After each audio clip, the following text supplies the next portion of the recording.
Hello, I'm Matt Galloway, and this is The Current Podcast. Fed up residents of Barcelona are taking aim at tourists for real, squirting them with water guns as they dine al fresco. Thousands of residents in the Spanish city took to the streets last weekend protesting what they say is unsustainable mass tourism. Restauration and hotels is the group that makes really big money, but all the people are in a very poor situation and they don't have enough money to live. That's a problem. More than 12 million tourists visited Barcelona in 2023, a city of little over 1.5 million. And residents say all those people are driving up rents, causing housing shortages and overwhelming public spaces. There have been similar protests throughout Spain.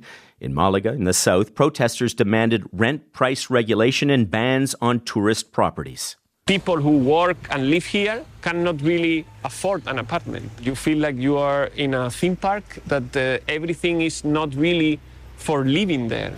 And it seems the pressure is paying off. Barcelona has announced it is shutting down all tourist rentals by 2028. As the post-pandemic travel boom continues, tourist hotspots around the world are grappling with how to deal with too many tourists. Last year, Athens capped the number of tourists who could visit the Acropolis.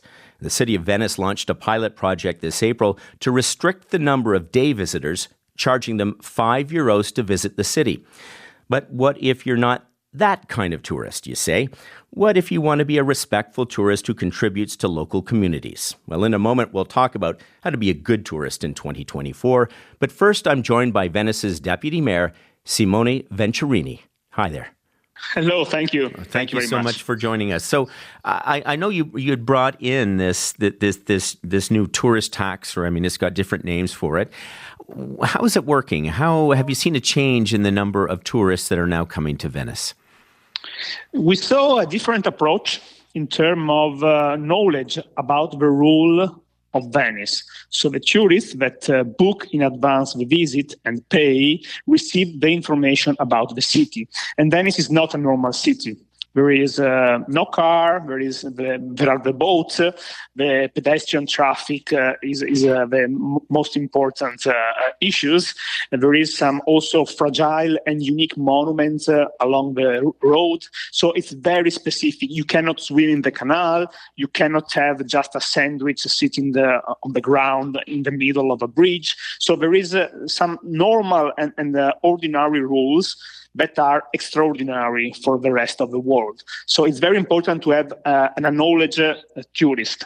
And on the other hand, with this system, we can know in advance how many people will arrive in Venice on that particular day. This is very important to arrange the services, the transport, the cleaning of the city, and so on. Third, it's very important to discourage the choosing that particular day, because the access fee is limited only for 29 days this year, that are the busiest days in our experience. So we want to discourage the arrival of people in those days, but people can choose other day without any charge. So in your opinion, you think it's working? It's working. The system is working very smooth, no problem with the crowd, no queue. Of course, we need to make more strong the discourage system. So we are thinking for the next years to have more days, so a longest period, and on the other end to raise the fee for entry in Venice. So not 5, but maybe €10. This discussion is going on. We are analyzing the data right now. The City Council will discuss the data, and then we will make our decision for the next year. I'd read that you get in as many as 20 million visitors a year. What has that done to Venice?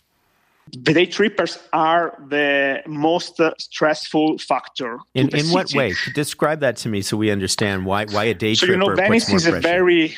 Venice is a very small city in the middle of the water. It was built thousands of years ago. We have very narrow streets, very fragile environments, and there is only boat and pedestrian, so you cannot have car, train, and mass transport. So everything needs to be tiny. And of course, if you have a lot of tourists arriving on the railway station on the same hour, at the same days, making the same road, arriving in Rialto or San Mark Square at the same time, and then go back, the people who go in that area will be affected by this kind of wave that arrives and then after 6 or 7 hours go back. So day trippers use the city in a particular way that is very stressful. On the other hand, the overnight tourists are just spread around the city, have different time of waking up, making breakfast, taking a promenade, and so on. So it's very different way of using the city. The overnight tourist is more a resident. Right. But the population of Venice has dipped below 50,000, and the number of tourist beds now outnumber residents for the first time. So what kind of impact, that imbalance, what effect has it had on people who actually live in the city? I think that the most important problem for Venice is to attract different businesses, not only tourism businesses, but IT sector, industrial sector, productive sector, creative jobs. So we need to attract more talented people living in Venice, and then we need to balance the excess of tourism in some particular day, not all year long, and not in every neighborhood of Venice, because you can feel the pressure from the tourism only if you walk around the touristic area. But if you just step aside 50 meters, you just discover a quite hidden Venice that nobody knows. So it's a particular experience to live in Venice, but you need to know how to live in Venice. But is there an underlying message, even by trying to control the number of tourists or by bringing in this €5 fee, which could increase, that there are just too many tourists, and then that you're feeling that tourists aren't welcome here anymore? No, I think the tourists are welcome in Venice, but we need to find a way to balance the number. And in Europe, and in particular in Italy, the cities don't have the power or the tool by the law, the national law, to intervene in some specific sector. So Venice, the city of Venice, isn't allowed to say or to put a cap on the number of tourists that can arrive into the city on that day. The city of Venice, by the national law, cannot restrict the Airbnb short-term rental situation. So the cities in Italy don't have the power that some Spanish cities or German cities have. This is the first problem, because Venice and even Florence and Naples are a special city, and this kind of city needs special power to deal with the challenges about over-tourism. Now the city in Italy don't have this kind of power. This is the first problem, the mother of all the problems. Yeah, well, I can imagine that may be a conversation to be had and something that may be changed. Simone, thank you so much for your time today, and good luck with the tourist summer ahead. Yeah, thank you very much. I see you in Venice. Maybe not in summer, but autumn or spring. I'll pick my spots. Thank you. Bye. Bye-bye. Simone Venturini is the deputy mayor of Venice, and we've reached him, of course, in Venice. Paige McClanahan is a regular contributor to the New York Times and author of a new book, The New Tourist, Waking Up to the Power and Perils of Travel. Paige, good morning. Good morning, Mark. What do you think of that? You're listening to and I know you know about this, but some of the struggles that places like Venice are trying to cope with. What do you think about Venice's approach? I think it's really interesting to hear, this perspective on how they're trying to manage the challenges of tourism in Venice. And, it just makes me think, so many places are struggling with high tourist numbers now.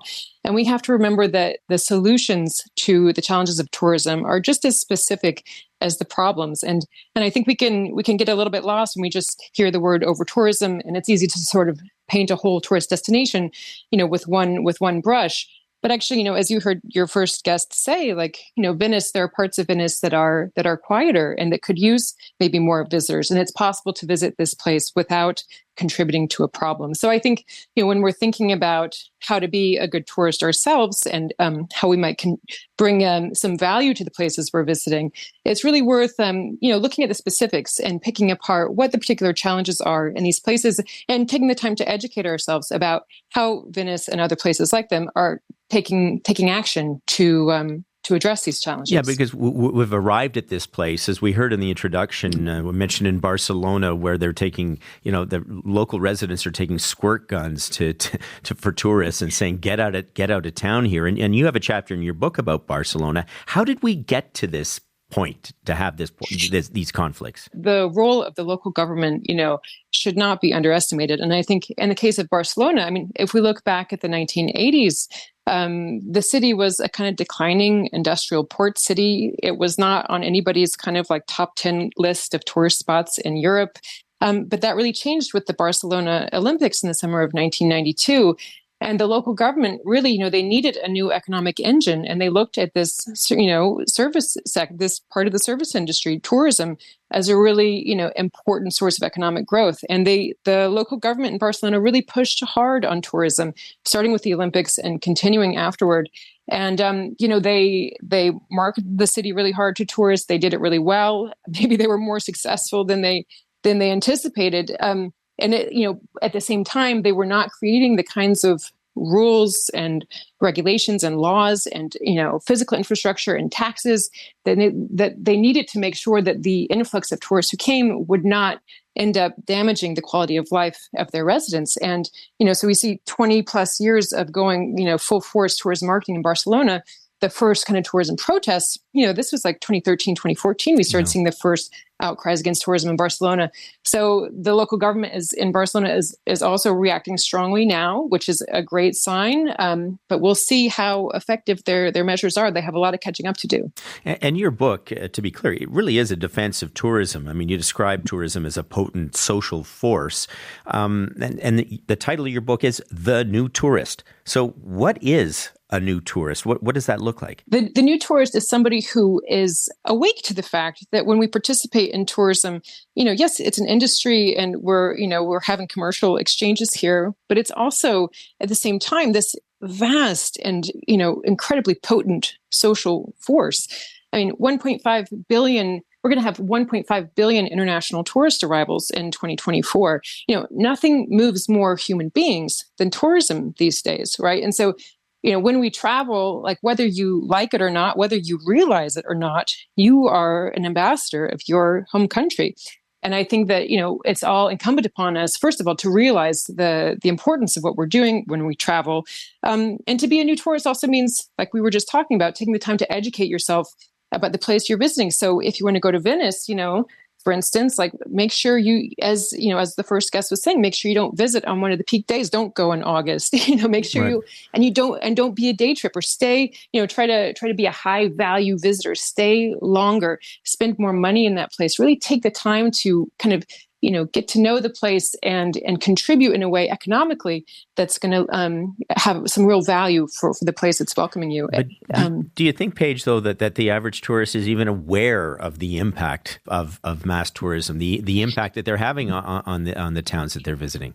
I think we were starting to wake up before the pandemic, but then, with COVID and all of us forced to stay at home, we saw what the world was like without travel and tourism for a little while.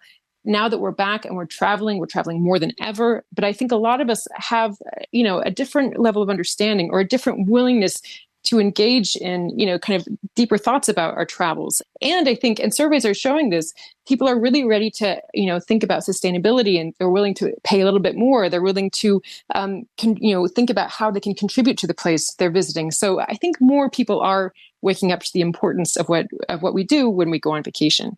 And we are talking more about how tourism shapes cities, but how can tourism also shape us and our world view? Travel and tourism is one of the most kind of powerful things that we can do as individuals. And, in terms of our own sort of soul growth, if you will. I mean, and not necessarily, right? I'm not saying that, your trip to Las Vegas is necessarily going to sort of make you a more evolved soul, but it can. And I think the key is to make sure we get ourselves out of our comfort zones. And, I went way out of my comfort zone on one trip in particular for the book. I went to Saudi Arabia. And I was so struck by one interaction I had with a random guy who actually helped me and my tour guide jump our car. He told me, when he found out I was American, he was delighted to hear this. And he told me he had been to New York and Florida the year before. And he wanted to tell me how, he was so scared to go on this trip to the United States, but he was so moved by the experience. And he wanted to tell me that, I wasn't scared at all. The United States was nothing like what you see on the news or in social media.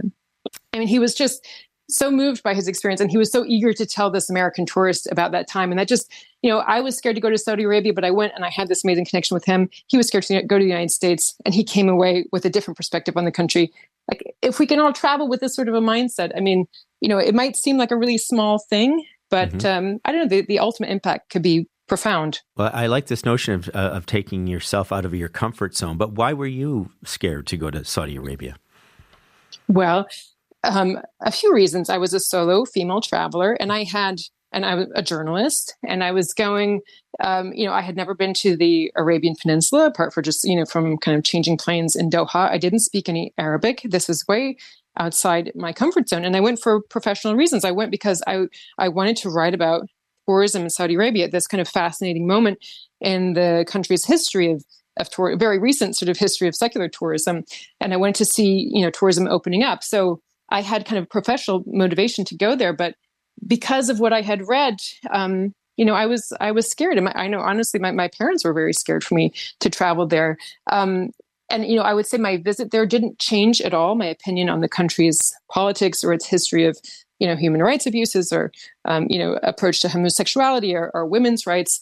But it allowed me to see that Saudi Arabia is just like my home country of the United States, a deeply flawed but beautiful place that's home to millions of diverse souls, and all of our countries like that.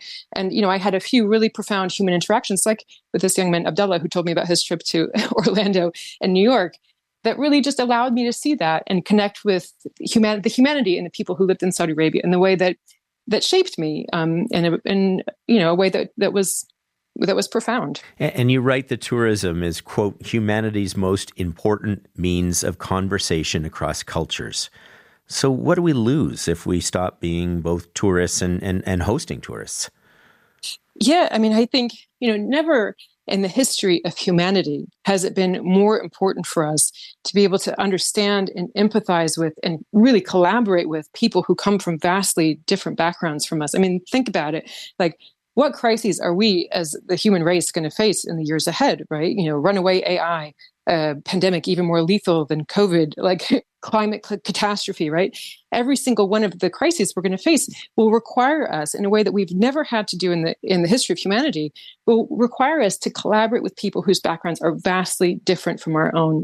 If we all stay home, we won't be equipped for the future. We won't know how to do that. We won't be ready to do that. So, travel and tourism can have some serious downsides, can have some very damaging effects. I'm not, ignorant of those. We need to educate ourselves about those downsides so that we can really harness the powerful constructive force of tourism and really use it for embracing our own personal evolution as well as supporting the vitality of the places we're visiting. Yeah, my code of the road as someone who gets to travel often for work is always be a good ambassador. Yeah. All right. Yeah. Paige, great to talk to you. Thanks so much for having me. Paige McClanahan is a journalist based in France and author of a new book, The New Tourist, Waking Up to the Power and Perils of Travel.